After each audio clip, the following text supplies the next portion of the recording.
Khedbrahma police દ્વારા ગેરકાયદેસર હથિયાર ધરાવતા ગુનાઓ શોધી કાઢવાના ચક્રો ગતિમાન કર્યા છે।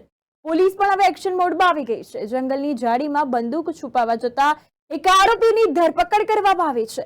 આગામી લોકસભાની ચૂંટણીને સંદર્ભે ગુનાકીય પ્રવૃત્તિ ધરાવતા ચોરી તેમજ લૂંટફાટ કરતા અને નાસ્તા ફરતા તેમજ વગર પરવાનગીના હથિયાર ધરાવતા આરોપીઓને પકડવાની અસરકારક કામગીરી અને નાયબ પોલીસ મહાનિરીક્ષક ગાંધીનગર વિભાગ તથા સાબરકાંઠા પોલીસ અધિક્ષક ઈડર અને સીપીઆઈ ખેડબ્રહ્માના માર્ગદર્શન હેઠળ મળેલી સૂચનાઓ અનુસાર આરોપીઓને પકડવા ખાસ ઝુંબેશ અન્વયે ખેડબ્રહ્મા પીએસઆઈ એવી જોશી તથા પોલીસ સ્ટાફના માણસો પેટ્રોલિંગમાં હતા।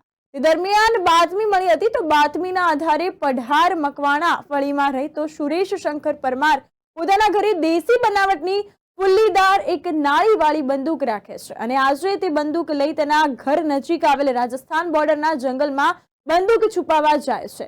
બાતમીના આધારે પંચોને સાથે પઢારા ચેકપોસ્ટ નજીક ઇલેક્ટ્રિક ડીપી પાસે રોડ પર જઈને અલગ અલગ ટીમો બનાવી વોચમાં ગોઠવી હતી। આ દરમિયાન એક ઈસમ કપડું વીંટાળીને વસ્તુ સંતાડીને શંકાસ્પદ હાલતમાં જોવા મળ્યો હતો।